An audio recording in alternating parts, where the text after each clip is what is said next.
राधे राधे राधे राधे राधे राधे।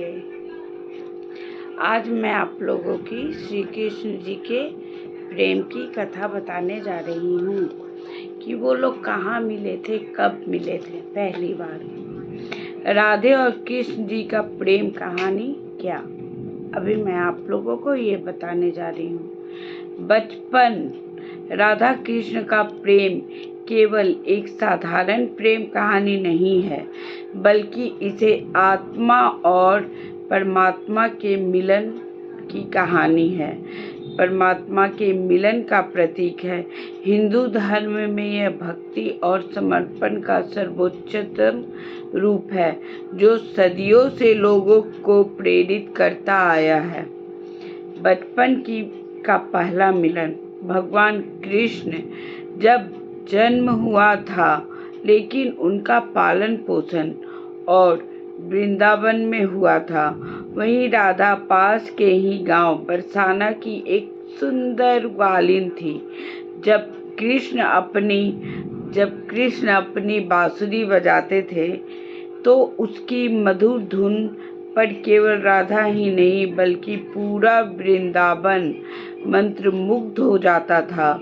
बांसुरी की धुन की राधा को कृष्ण के करीब लाई और दोनों के बीच दिव्य प्रेम आरंभ हुआ। कृष्ण की बांसुरी की धुन सुनकर राधा और अन्य गोपियां सब कुछ भूलकर उनके प्रेम में मग्न हो जाती थी, खींची चली आती थी।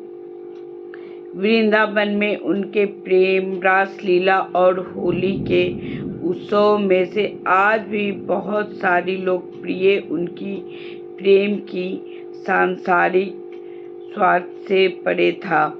राधा के लिए कृष्ण ही उनके संसार थे। कृष्ण को अपने मामा कंस वध करने और धर्म की स्थापना के लिए वृंदावन छोड़कर मथुरा जाना पड़ा। मथुरा जाने के बाद कृष्ण कभी वापस वृंदावन नहीं लौट सके।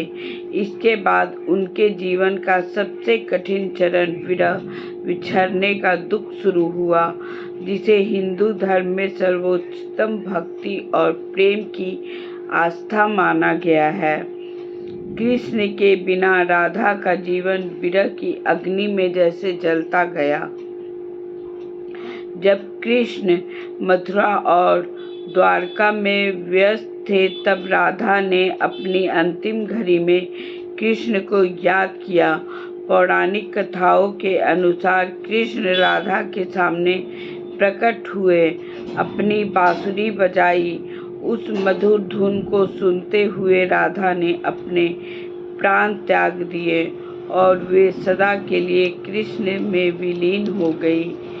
तो इसलिए राधा कृष्ण का यह प्रेम सिखाता है कि सच्चा प्रेम भौतिक संसार बंधनों से मुक्त होता है और हमें राधा कृष्ण जैसा प्रेम करना चाहिए, और आत्मा का ईश्वर से मिलन ही प्रेम की वास्तविक पूर्णता होती है।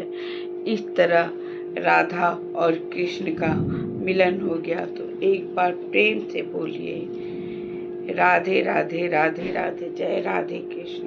प्रणाम।